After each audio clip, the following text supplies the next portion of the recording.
জান্নাত কোনো আমনের চাচার শ্বশুর বাড়ি না, হাসরের মাঠ আমনের মামুর শ্বশুর বাড়ি না, খামখেয়ালির কোনো জায়গা না। মসজিদে টাকা 10,000 দিয়ে বেহেশতের বুঝাইয়া গেছে, না না না না। গরিব দুঃখীরে 5 টাকা 10 টাকা দান করে আমরা আখেরাতের বুঝাইয়া গেছে, জিনাবা এত সহজ না। আখেরাত এত সামান্যকে বলে না, জান্নাত এত কম দামি না, জান্নাত এত কম দামি না। আল্লাহ তাআলা নিজে সাজিয়েছেন জান্নাত। এজন্য বললাম আরো আরো নেক আমল করেন, আরো করেন, আরো করেন, আরো করেন। জিকির থামাবেন না, নামাজ বন্ধ করেন না। বউ বাচ্চার পর্দা থেকে, বেপর্দা থেকে তাদেরকে ফেরান রে বাপ। কত বললে বুঝবেন, কতবার বললে বুঝবেন, কতভাবে বললে বুঝবেন? বুঝতেই চান না। ছেলেরাও বোঝে না, বাবারাও বোঝে না, মায়েরাও বোঝে না।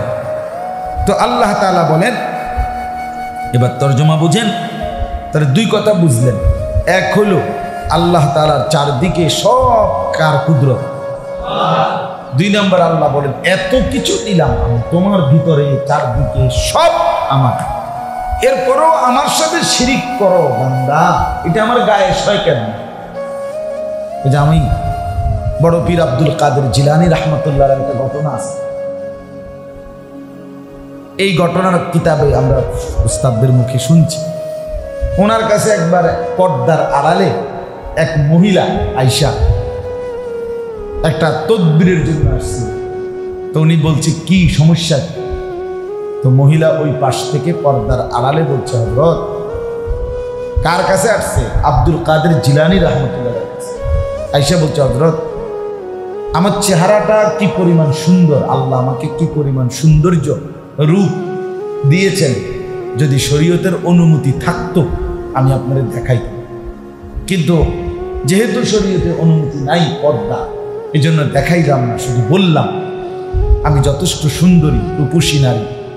কিন্তু আমার আফসোস, আমার স্বামী আমার মতো সুন্দরী রূপসী স্বামী থাকার পর, স্ত্রী থাকার পরেও অন্য মহিলার দিকে নজর দেয়, আমার এটা সহ্য হয়।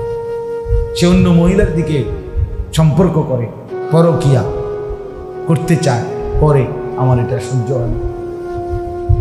এই জন্য আমার একটা তদবির দেয়, আমার স্বামীর জন্য বা আমার জন্য কি করতে পারে। এই তখন বড় পীর আব্দুল কাদের জিলানী রাহমাতুল্লাহ আলাইহি একটা চিৎকার দিয়ে বেহুশ হয়ে গেছে। আমি নিজে বড় বুজুর্গের মুখে শুনছি।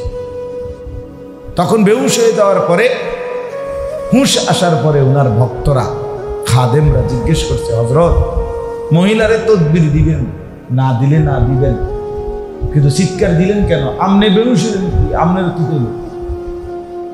বুঝেন নাই কথা? আমনে কা চিৎকার দিলেন, বেহুশ হইলেন। এই তখন তিনি বললেন, হায় বাবারা শোনো, এই মহিলা আমার কাছে এক সবক দিছে আজকে। কি সবক?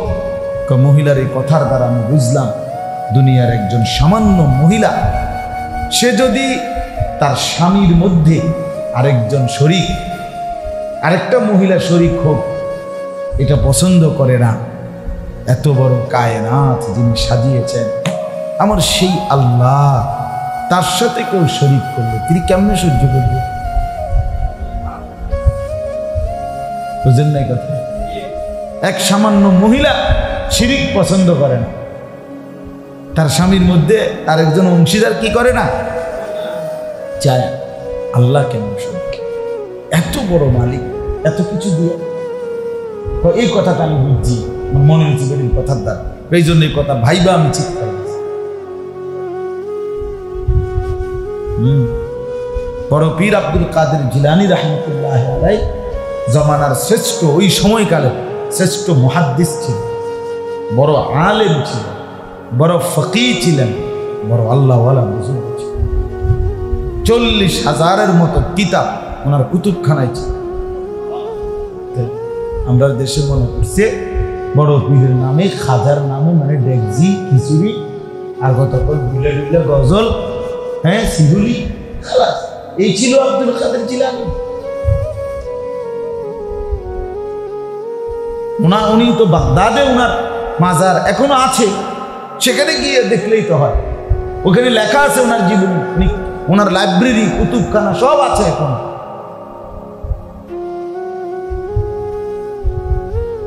আল্লাহ আমাদেরকে মাফ করে দেন।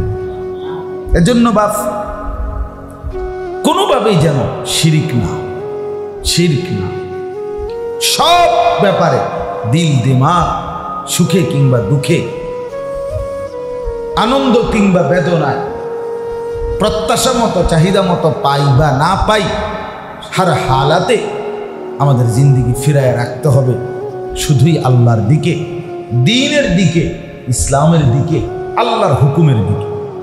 ঠিক কিনা বলেন? এই কথা, এটাই আয়াত, এই অঞ্জিটা কইছি। আল্লাহ বলেন ফাকিম ওয়াজহাকা, বান্দা শিরিক করো না, অতএব তোমার কাছে আমার চাওয়া কি, ফাকিম ওয়াজহাকা, তুমি ফিরিয়ে রাখো তোমার চেহারাকে, পুরা বডিকে, পুরা জিন্দেগিকে তুমি ফিরাইয়া রাখো লিদ্দীনে হানিফা, একনিষ্ঠভাবে শুধুই কেবল আমার দ্বীনের দিকে। আমার দ্বীন, আমার শরীয়ত, আমার বিধান, আমার হুকুম, আমার বন্দিগি, আমার আদেশ নিষেধ, আমার ধর্ম, আমার ইসলাম, এর দিকেই তুমি তোমার নিজেকে পুরাপুরি, পুরা বডি, আপাদমস্তক ফিরাইয়া রাখো। নামাজটা তো আল্লাহর নির্দেশনায়, ব্যবসাটা তো করলে শয়তানের নির্দেশনা, কেমনে হবে? বুঝেন নাই কথা? বিয়ে পড়াইলে তো শরীয়ত মতো, ইসলাম যেমনি করছে ইজাব কবুল, এমনি বিয়ে পড়াইলা, কিন্তু বেডিরে দিয়ে এখন বেপর্দা লইয়া আনো, মার্কেটে ঘুরো, হ্যাঁ, রিস্কার মধ্যে খোলামেলা লইয়া হাঁটো, তো এটা কি করলাম? এটা কি করবে? এই মাত্র মসজিদে গিয়া বললে আস্তাগফিরুল্লাহ, আল্লাহ আপনি মাফ করে দেন, আবার গিয়া টেলিভিশনের সামনে বললা, এত বড় অসিদ্ধ কেমন, একেবারে জাগাত, হ্যাঁ, এত নির্লজ্জ কেমনে হইলা বান্দা? যদি ইন্দুরের ওষুধের মতো না, জাগাত খায়, জাগাত দেয়। আগে ইন্দুরের ওষুধ বেচতো না বাজারে, এরা এটা কইতো না, জাগাত খায়, জাগাত দেয়, লাফাইয়া খায়, দফাইয়া খায়, লাইনে খায়, সিরিয়ালে মরে। আমি এখন ভুলে গেছি, পুরাটা মুখস্থ পারতাম, এই ইন্দুরের ওষুধওয়ালা কি কয়। আমার একটা মজার কথা বলি, আমার ছোট্টবেলার থেকে অভ্যাস ছিল, আমি ছোটবেলায় আমার বোনের বাড়িতে বেড়াইতে যাইতাম। বোন জামাই বাজারের বড় ব্যবসায়ী ছিল, এখনো আছেন আমার নিজ বোনের জামাই। তারপরে আমার মানে আমি যখনই বেড়াইতে কোথাও গেলে, বাজারে গেলে, আগের দিনে তো বাজারে, যেই কোনো বাজারের ডেট, আগের দিনে তো হাট বইতো, রবিবার, বৃহস্পতিবার, সোমবার, ঠিক না, এমন ছিল বেশিরভাগ। প্রতিদিনকার বাজার আগে কম ছিল, তো এই বাজারের ডেটে যেই কোনো বাজারে ক্যানভাসা, ওই ওষুধ বেচে, হালুয়া বেচে, এগুলো থাকতেই থাকতে আছে, একজন দুজন হলো কি। আর আমার নেশা ছিল, আমি শুধু এই হালুয়া বেচি না বা ক্যানভাসার যারা, এগোর সামনে দাঁড়ায় থাকতো, কি কয় শুনতাম। এই বলার একটা মানসিকতা আলহামদুলিল্লাহ ওখান থেকে ছোটবেলা থেকে। আমার দুলা ভাই, আমার অন্যরা আমার খুঁজতে হলে পাইতে হয় বাজারে, যেখানে কি বেচতেছে, হালুয়া বেচতেছে বা ওষুধ বেচতেছে, ওখানে গেলেই আমার খুঁজা পাইতো। আমি ওখানে দাঁড়ায় আর এইগুলা বাসায় আইসা বলতাম সব, এমনি কইছে যে ওষুধটা 4টা কাজ করে, হ্যাঁ, 1 নম্বরে এই কাজ করে, এগুলা সব শিখতাম। মুখে যেমনি কইতো এমনি বলতে পারতাম। এটা একটা অভ্যাস ছিল আর কি, বলার একটা অভ্যাস। তো যাই হোক, আমার বলার উদ্দেশ্য হলো, আল্লাহ তাআলা বলেন ফাকিম ওয়াজহাকা লিদ্দীনি হানিফা, বান্দা পুরা দিল, পুরা জিন্দেগি, পুরা দিমাগ, সবকিছু তুমি আমার একনিষ্ঠভাবে আমার দ্বীনের দিকে ফেরাও। আমার আচরণ, আমার বাজার, আমার ব্যবসা, আমার লেনদেন, আমার স্ত্রী, আমার সন্তান, আমার ঘর, আমার সংসার, আমার পরিবার, আমার ছেলে মেয়ের জীবন, সব হবে আমার আল্লাহর হুকুম। শরীয়তের সম্ভব বাবা, সম্ভব। দীর্ঘদিন না করতে করতে অনেকের কাছে এখন অসম্ভব হয়ে গেছে। বিড়ি সিগারেট খাইতে খাইতে মনে করেন এখন আর ছাড়তে পারতেছে না, টেলিভিশন দেখতে দেখতে এখন আর ছাড়তে পারতেছে না। কিন্তু রে বাপ, আপনাকে ছাড়তেই হবে। আজ যদি নিজে না ছাড়েন, মৃত্যু আপনাকে ছাড়ায় দিবে না, মৃত্যু আপনাকে ছাড়ায়। মালাকুল মউত আইসা আপনাকে থামাবে, প্রত্যেক সুদখোরকেও থামাবে, ঘুষখোর আপনাকেও থামাবে, ওজনে কম দেন আপনাকেও থামাবে, বেনামাজি তোর ব্যস্ততাকে থামায় দিবে, মোবাইল টিফিন না যুবক তোর ব্যস্ততাও থামায় দিবে, বেপর্দা নারী তোরেও থামায় দিবে। মালাকুল মউত আইসা প্রতিটা নাফরমানকে গলা টিপে নামায়, থাম থাম নাফরমান, বহুত থাম।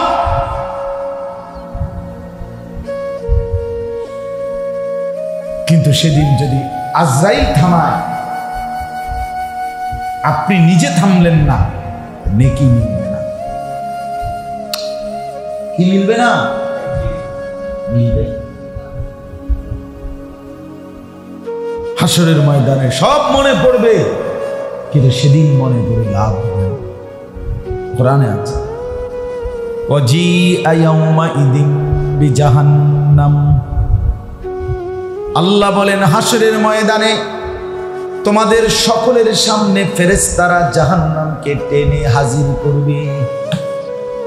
জাহান্নাম, আল্লাহ বলেন জাহান্নাম যখন হাসরের ময়দানে এনে দাঁড় করাবে, জাহান্নাম একটা বিকট চিৎকার মারবে। এক চিৎকারে ইয়াউমাইযিন ইয়াতাযাক্কারুল ইনসান, এটা মানুষ তার পুরা হায়াত এক নিমিষেই মনে পড়বে, সব মনে পড়বে। ছোট্টবেলা, কিশোরবেলা, তরুণ বেলা, যুবক জীবন, বন্ধু, রাত দিন সব মনে পড়বে, সব।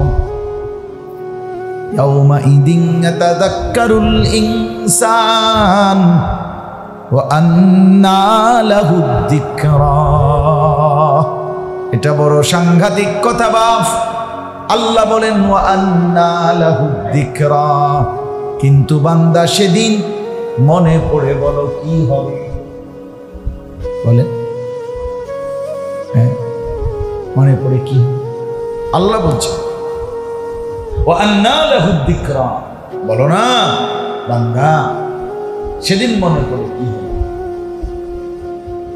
কোথায় ফিরছো বান্দা, কোথায় ঘুরছো? আল্লাহ কোরআনে কতভাবে যে বলছে, এই বান্দা কেন ভুল করছো? দুনিয়া ভোগ করতেছো তো, আমি তো দুনিয়া তোমার ভোগ করার জন্যই দিছি, দুনিয়া ভোগ করার জন্যই তো দিছি। তোমার ছেলে মেয়ে, স্ত্রী, সন্তান, খাদ্য, খাবার তো এটি তো আমিই দিছি, তোমার লেগেই তো দিলাম। শুধু শুধু তুমি কি লেগেই কামড়া কামড়ি, কাড়াকাড়ি, এই টাকা কয়টার লাগা? কি পরিমাণ কিছু লোক আছে এত মিথ্যা কথা কয়, এত ডাকায়, কাঁচা মিথ্যা, কথায় কথায় মিথ্যা, কথায় কথায় বাটপাই, কথায় কথায় ওজনে কম দেয়, কথায় কথায় ঠকায়, সুদ ছাড়া শরীরটা মানে কাঠ বানাই নিয়েছে, ফাত্তর বানাই নিয়েছে চেহারার, কলিজাটা সুদ খাইতে খাইতে হারাম কর, শরীরটা মনে হয় যেন একটা পাথর বানাই নিয়েছে, ঢালাই দিয়ে কলিজাটার মধ্যে ঢালাই দিয়ে গেছে। কোনো মানবতা, মনুষ্যত্ব কিচ্ছু, সুদখোরের মধ্যে কোনো কি থাকে না, মনুষ্যত্ব থাকে। হারামখোর, তার ভিতরে কোনো ডিফেক্ট থাকে, তার কলিজা ঢালাই। কিন্তু আমার কথা হলো এত মিথ্যা করে, এত সিটারি বাটপারি করে, যা কামাই করে বাজারে গেছো, বাজারেতে কিতা কিনছো বাপ? ফাঙ্গাস, তেলাপি আর গীতা, দৈন্যতা, কাঁচামরিচ, ফার্মের মুরগা, কক মুরগা, গরুর গোশত, এই তো দুন্দুল, করলা, টমাটো, খিরা, এই সব বদরেডি সারা। আর কি আছে দুনিয়া ভোগ করার? কি আমরা কি আসমানটা গিল্লা খাইতে আছি, নাকি আফ্রিকার জঙ্গলটা গিল্লা খাইতেছি? আপনি কি বাঘের গোশত খান না সিংহের গোশত খান? সামান্য দুনিয়া ভোগ করতেছে, কিচ্ছু না, কিছুই না। প্রতিবেলা গোশত খাইতে দিল, কোনো খাইতে থাকতো না। খাইতে পারবে? তো কি দুনিয়া ভোগ করলো? শুধু শুধু এত মিথ্যা কথা কেন বলার কি দরকার? এত সিটারির দরকারটা কি? আমি আহামরি দুনিয়া কি ভোগ করলাম বলে? অতএব এটাই মূল বক্তব্য আজকে। জিন্দেগি পুরা ভেতর বাহির, ঘর সংসার বাজার, আয় রোজগার উপার্জন সব ফেরাইতে হবে আল্লাহর দিকে। সব ফেরাইতে হবে কার দিকে? আল্লাহ। আল্লাহ সব আল্লাহর কাছে। অফিস সামাই রিজকুকুম ওয়া মা তুআদুন। আল্লাহ বলে তোমাদের প্রত্যেকের রিজিক আসমানে। কোথায়? আসমানে। ওয়া ইম মিন শাইইন ইল্লা ইনদানা খাযাইনু। আল্লাহ বলে বান্দা বিশ্বাস করো, সব কিছু তোমার দুনিয়ার জীবনে যা দরকার দুনিয়ার জমিনে আমি আল্লাহর কাছে সব কিছু আছে ভান্ডারে ভান্ডারে। খাজাইন খাজাইন। তবে ওমা নুনাজ্জিলুহু ইল্লা বিকাদারিন মা'লুম। কিন্তু আমি প্রতিনিয়ত হিসাব করে করে পরিমাণ মতো করে নাজিল করি। আছে তো ভান্ডারে ভান্ডারে, কিন্তু নাজিল করি হিসাব করি। কি করি? মনে করেন, মনে করছেন? হ্যাঁ মনে করেন আপনার নাম গীতা, হ্যাঁ বিয়ে করছে, হ্যাঁ মাশাআল্লাহ।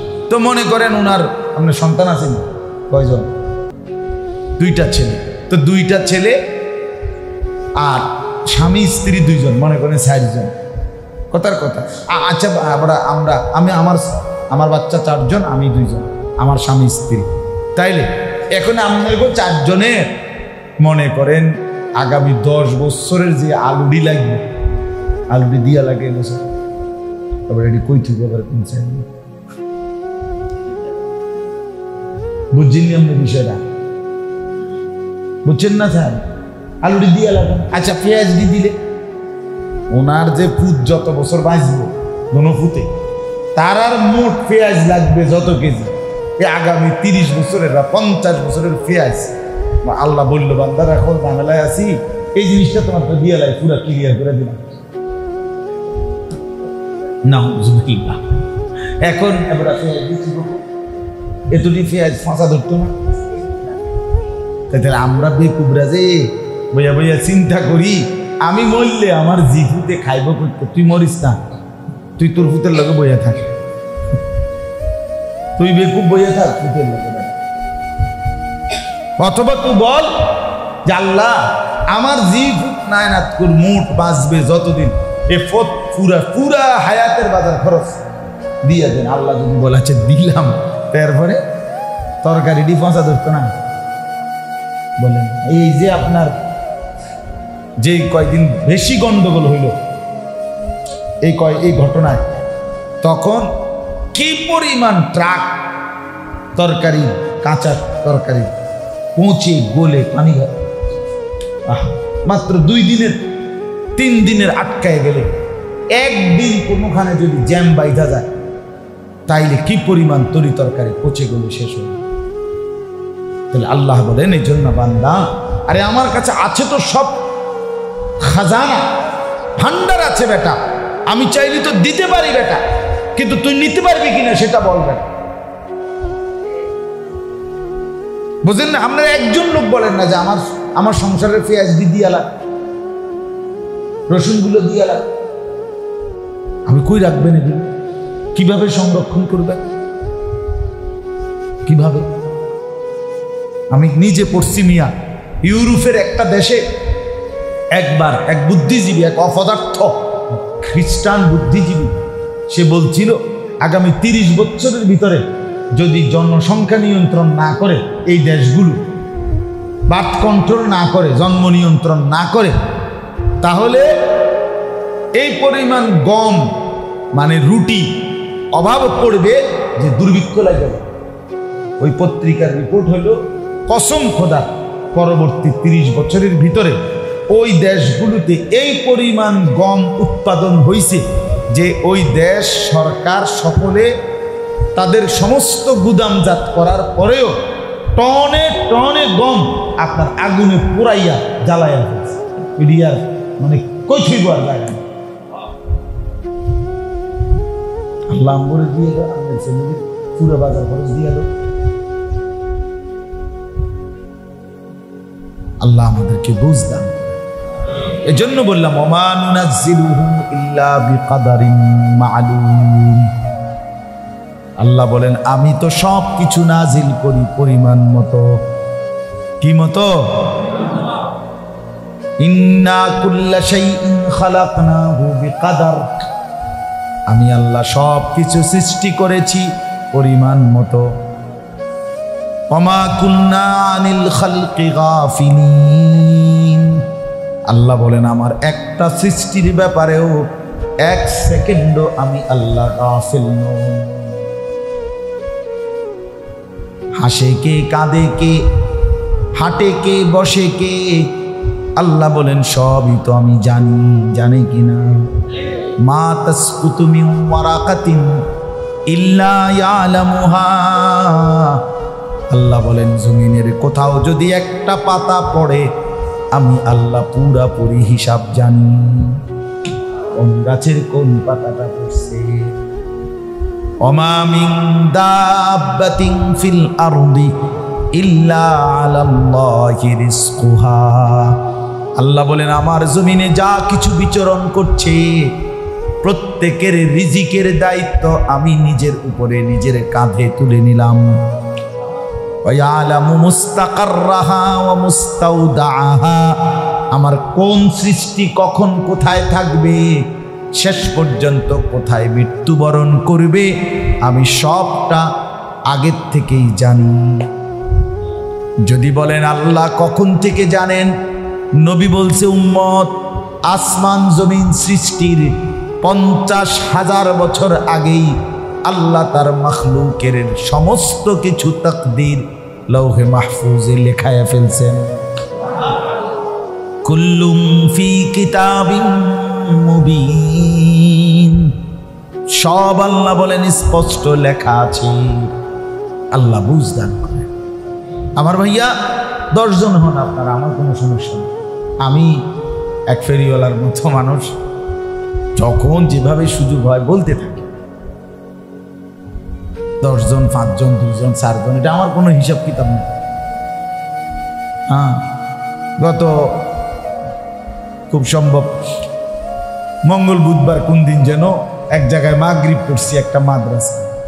তো ওই মাদ্রাসার আমি 17-18 জন বাচ্চা হবে, সব কায়দা পড়ে, ছোট ছোট বাচ্চা, পিচি পিচি কায়দা পড়ে। আমি বললাম দেখো তুমি করে কুদ্দুর বইও এগরে কুদ্দুর এখন এই কায়দা বাচ্চা আল্লাহর কথা বলতে থাকো। দিল থেকে বলা, মহব্বতে বলা, মানুষের পরিবর্তনের আশা।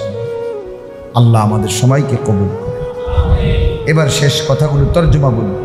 আল্লাহ বলেন ফিতরাতাল্লাহিল্লাতী ফাতারান নাসা আলাইহা। এবার কথাটা শুনেন। আল্লাহ বলেন পুরা জিন্দেগি ফিরাইয়া রাখো কিসের দিকে? আল্লাহর দিকে, দ্বীনের দিকে, আল্লাহর হুকুমের দিকে। আল্লাহ বলেন প্রত্যেকটা মানুষকে আমি আল্লাহ তাআলাই দ্বীন মানার যোগ্যতা দিয়ে, ফিতরাত দিয়ে, ফিতরাত মানে দ্বীন মানার যোগ্যতা, আল্লাহকে মানার যোগ্যতা দিয়ে আল্লাহ বলেন আমি শরীরের ভেতর বাহির, ডান বাম, পরিবেশ, সমাজ, দেশ, জাতি, এলাকা, আমার পৃথিবী আমি এমনভাবে সাজাইছি বান্দা 24 ঘন্টা মৃত্যু পর্যন্ত আমার হুকুম মানতে পারবে এমন যোগ্যতা দিয়ে। এমন যোগ্য আমি তারে নামাজ পড়তে দিছি তো সেই পরিমাণ যোগ্যতা তার দেহে দিছি। আমি তারে যাকাত দিতে বলছি তো ওই পরিমাণ সম্পদ আগে আমি তারে দিছি, এই কারণে বলছি যাকাত। কথা বলেন না? আমি তারে কোরবানি করতে বলছি তো আগে তো তাকে কোরবানি করার মতো সক্ষম টাকা দিছি। যোগ্যতা আমি সৃষ্টিগতভাবেই বান্দার ভিতরে আমাকে মানার যোগ্যতা দিছি, সৃষ্টিগত যোগ্যতা এটা। ফিতরাতাল্লাহিল্লাতী ফাতারান নাসা আলাইহা। কেন আমাদের কনুই কোমর? আপনি যদি হইতো বিষয়টা এমন, আল্লাহ আপনি আমারে কইলেন রুকু করতাম, এখন আমার কোমরে ভাঙ্গে না, আমি কি দিয়ে রুকু করতাম? তাইলে না অযৌক্তিক হইত। আপনি আমারে বললেন সেজদা করতাম, এখন আমার হাঁটুও ভাঙ্গে না, কনুইও ভাঙ্গে না, কোমরও ভাঙ্গে না, তো আমি নিচের দিকে কেমনে যাইতাম? কথা বোঝেন নাই আমার?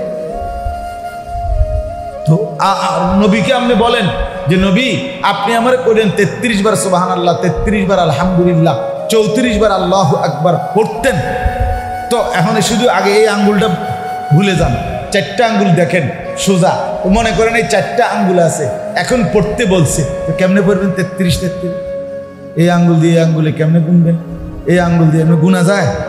তা আল্লাহ বলেন কইতো, তো এই জন্যই তো আমি একটা আঙ্গুল এদিকে ফিরাই দিছি, এবার গুনে দেখো। নাহলে এই আঙ্গুলটা হেদিকে ফিরেলাম কা, 4 আঙ্গুল সোজা রাখছি, তো এইটাকে হেদিকে, মানে এইটা বুঝেন না? এমনি বুড়া আঙ্গুল এটা হেদিকে ফিরাইছে কা, এটা সোজা রাখলে সমস্যা কি? আল্লাহ বলে তো তাহলে তাসবিহ পড়বে কেমনে?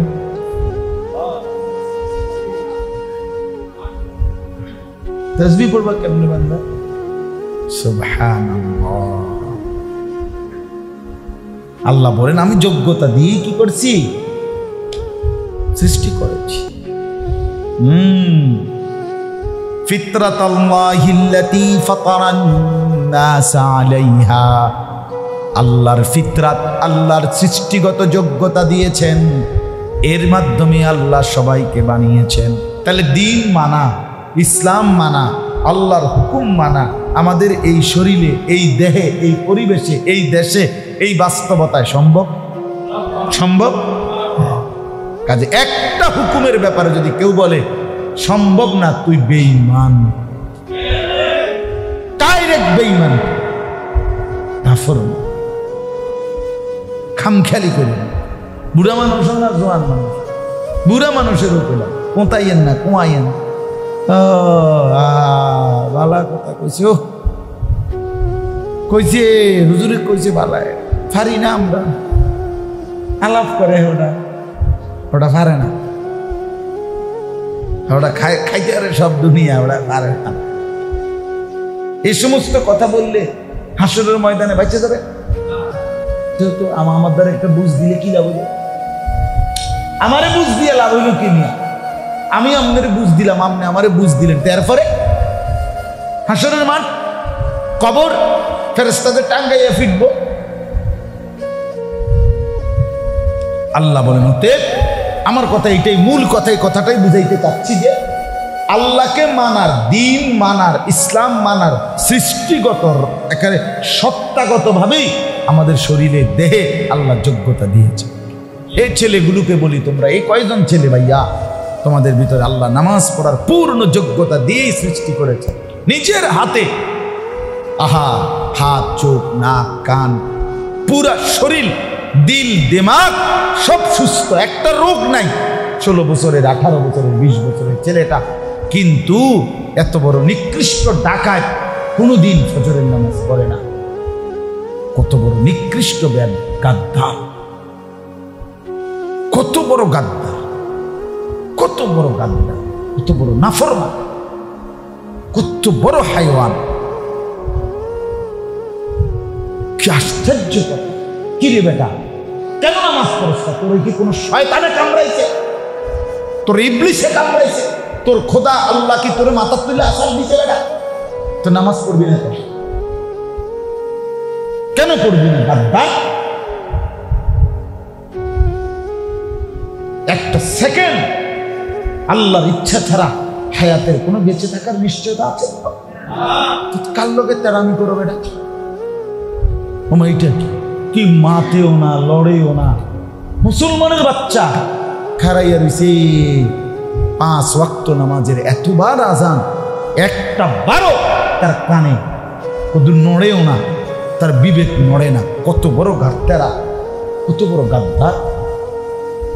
আল্লাহ বলছে ইন্নামাল মুমিনুনা আল্লাযীনা ইযা যুকিরাল্লাহু ওয়াজিলাত কুলুবুহুম। আরে মুমিন বলে তাকে আমার নাম শুনলে যার কলিজা নড়ে। আজান কার নাম দেয়? আজান দেওয়ার সময় প্রথম কার নাম বলে? আল্লাহু আকবার। আল্লাহ নড়ে উঠার কথা। তোমরা নামাজ পড়ো, তোমরা নামাজ পড়ো। যুবক ভাইয়া আপনারা নামাজ পড়েন, বাপ মা যদি খবর নাও নেয় তবুও নিজেরে বরবাদ করে। হ্যাঁ, সব বাপ মা একরকম হয় না, কিছু মা বাপও আছে স্বার্থপর। এদের কত হলো এত নামাজ রোজা এটি বাদ দে, আগে বিদেশ যাবি না দেশে থেকে কামাই করবি, কথা ক্লিয়ার কর, টিয়ার দরকার। হুদা চম্বং করে লাভ না, বুঝেন নাই কথাটা? হয় গেলে বিদেশ যা, বলে কি দেশে কি দোয়ান লো, কিস্তিতে পারি, সুদে পারি, যেমনে পারি টিয়ার ব্যবস্থা করে দেব আমি। তুই আগে কি লাইন ধর, কয় লাইন ধরে সুদে টাকা লইয়া ভিতরে লাইন ধরাইছে, আপনি বেলাইনে না ধরাইছেন, ভিতরে লাইন ধরাইছেন কই?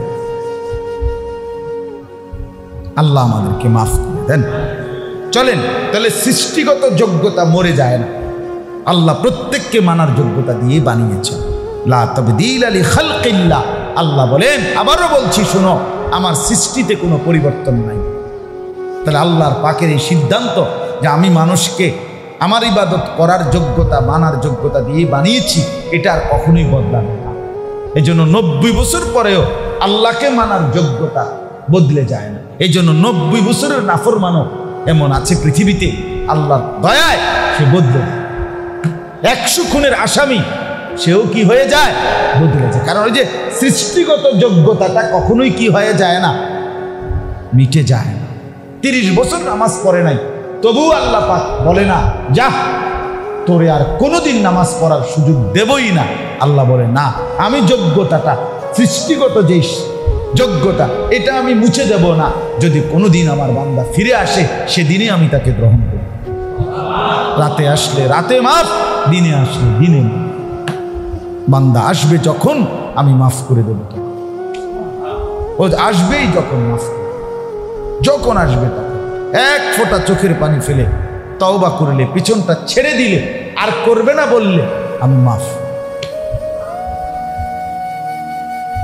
যালিকা দ্বীনুল কাইয়্যিম, আল্লাহ বলেন এটা আমার অকাট্য বিধান। ওয়ালাকিন্না আকসারান নাসি লা ইয়ালামুন, কিন্তু অধিকাংশ মানুষ বুঝে না। আহা, বুঝে না, বুঝে না। সর্বশেষ আল্লাহ আবারও বলেন, মুনিবিনা ইলাইহি, সকলেই তোমরা আল্লাহর দিকেই ঝুঁকে থাকো। কার দিকে? ওয়াত্তাকু, আল্লাহকে ভয় করো। ওয়া আকিমুস সালাহ, 5 ওয়াক্ত নামাজ আদায় করো।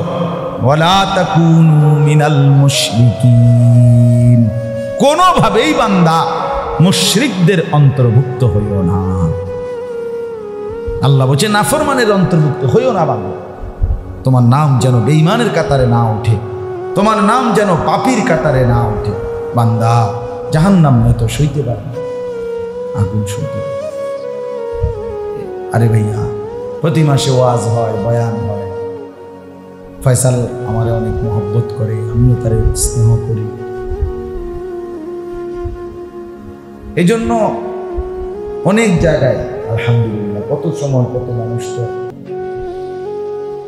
অনেক দিন বলেও একটা ডেট মিলাই তার আমার কাছে কাছে তো বুঝতে না, কিন্তু ও তো আমারে অনেক মহব্বত করে, আমি দেখলো ডাকবে, শুনি তার কথা। এই জন্য আল্লাহ আনাইছে, আমরা আসছি, আগেও আসছি, আপনাদের কাছে আজকেও আসলাম। এই আরো কম হইলেও আমার কোনো সমস্যা নেই, আমি 2-4 জন মানুষ হইলেও আমার অসুবিধা নেই। কিন্তু আমার বিষয় হলো ওয়াজটা যেন শুধু ওয়াজ না, হুজুরে ভালোই কইছে, হুজুরের ওয়াজ ভালোই লাগছে না, এই ভালো লাগা লাগবে বিষয়টা, এটা আমল করার বিষয়। ঠিক আছে না ইনশাআল্লাহ? এই জন্য চলো ভাইয়া, নওজোয়ান যে কয়জন বুঝছো, নিজের ভালোর জন্য, নিজের কল্যাণের জন্য। পৃথিবী অনেক বেশি অসহিষ্ণু। পৃথিবীর বর্তমান অবস্থা হলো মানুষ খুব বেশি অস্থির। এখন মানুষের মধ্যে ধৈর্য, সহ্য, হ্যাঁ, অপেক্ষা করা মানসিকতা নেই। ধুমাধুম কি চালাইছে, ঘর, পরিবার, দেশ, জাতি, সমাজ, সবাই অস্থির, সবাই অস্থির। কেউ কাউকে ন্যূনতম দেরি করবার টাইম নেই, বসি দিয়ে লাগিয়ে গেছে, মারামারি, ফিরে থামাধুম, হ্যাঁ, অপেক্ষা করা মানসিকতা নেই। ধুমাধুম কি চালাইছে, ঘর, পরিবার, দেশ, জাতি, সমাজ, সবাই অস্থির, সবাই অস্থির। কেউ কাউকে ন্যূনতম দেরি করবার টাইম নেই, ঘুষি দিয়ে লাগছে, লাগিয়ে গেছে, মারামারি ফিরে থামাথুম। এক দেশ আর এক দেশ, প্রত্যেক দেশ নিজ নিজ অস্ত্র দিয়া, জানেন না আপনারা, সারা পৃথিবীর খবর নেই, প্রতিটা দেশ নিজ নিজ অস্ত্র নিয়ে রেডি, মানে কথা কইলে লাগবে, কথা কইলে। হ্যাঁ, মানুষের ধৈর্য কি? এক দেশ আর এক দেশ, প্রত্যেক দেশ নিজ নিজ অস্ত্র দিয়া, জানেন না আপনারা, সারা পৃথিবীর খবর নেই, প্রতিটা দেশ নিজ নিজ অস্ত্র নিয়ে রেডি, মানে কথা কইলে লাগবে, কথা কইলে। হ্যাঁ, মানুষের ধৈর্য কি? ধৈর্য। বউ